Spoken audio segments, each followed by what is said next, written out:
Hi everyone, I'm here to do my read, and today we have a special book because this was my favorite book when I was a kid. I don't know if I read it to you guys before, but if I did, I'm sorry, and you're gonna have to listen to it again because when I was a kid, I read this book all the time. I loved it. It's called Miss Nelson is Missing by James Marshall. Okay, love Miss Nelson. The kids in room 207 were misbehaving again. Spitballs stuck to the ceiling.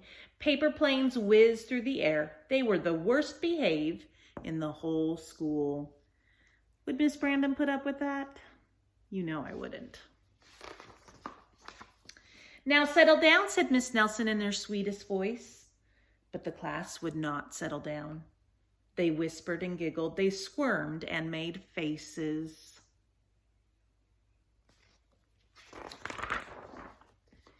They were even rude during story hour, and they always refused to do their lessons. Something will have to be done, said Miss Nelson. Do I allow students to be rude during story hour? I sure hope you know I don't do that. The next morning, Miss Nelson did not come to school. Wow, yelled the kids. Now we can really act up. They began to make some more spitballs and paper planes. Today, let's just be terrible, they said. Not so fast, said an unpleasant voice. A woman in an ugly black dress stood before them. I am your new teacher, Miss Viola Swamp. And she rapped the desk with her ruler. Where is Miss Nelson? Asked the kids. Never mind that, snapped Miss Swamp. Open those arithmetic books. Miss Nelson's kids did as they were told.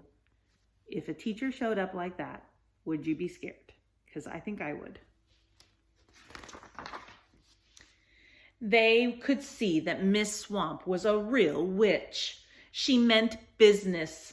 Right away, she put them to work and she loaded them down with homework.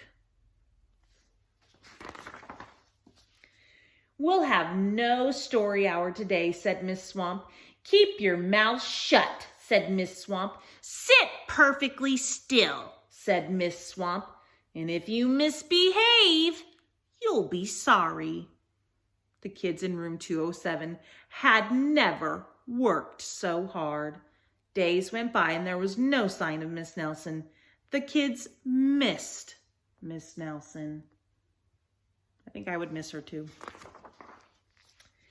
Maybe we should try to find her, they said. Some of them went to the police. Detective McSmog was assigned to the case. He listened to their story. He scratched his chin. He said. I think Miss Nelson is missing. Detective McSmog would not be much help. Other kids went to Miss Nelson's house. The shades were tightly drawn and no one answered the door. In fact, the only person they did see was the wicked Miss Viola Swamp coming up the street. If she sees us, she'll give us more homework. They got away just in time. Maybe something terrible happened to Miss Nelson. Maybe she was gobbled up by a shark, said one of the kids. But that didn't seem likely. I don't think. Maybe Miss Nelson went to Mars, said another kid. But that didn't seem likely either. I know, exclaimed one know-it-all. Maybe Miss Nelson's car was carried off by a swarm of angry butterflies. But that was the least likely of all. I would say that. The kids in room 207 became very discouraged. It seemed that Miss Nelson was never coming back, and they would be stuck with Miss Viola Swamp forever.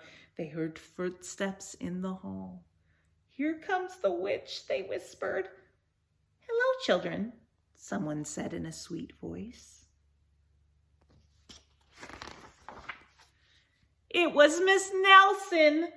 Did you miss me, she asked. We certainly did, cried all the kids. Where were you? That's my little secret, said Miss Nelson. How about a story hour? Oh, yes, cried the kids. Miss Nelson noticed during the story hour no one was rude or silly. What brought about this lovely change, she asked. That's our little secret. Back home, Miss Nelson took off her coat and hung it in the closet right next to an ugly black dress.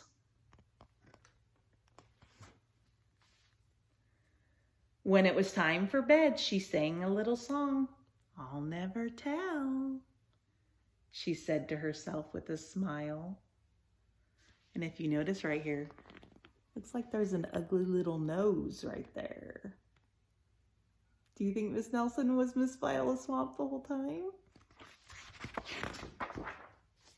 P.S. Detective McSmog is working on a new case. He is now looking for Miss Viola Swamp. That is one of my favorite books. I love the little twist at the end because I think that Miss Nelson was definitely playing Miss Viola Swamp. Remember, I always tell you that your behavior determines whether you have the mean teacher or the nice teacher. Okay? And that's what happened there. They deserved the mean teacher, so that's what they got. Anyways, hope you enjoyed this story. I love this story. I will see you next time. Give me a thumb kiss.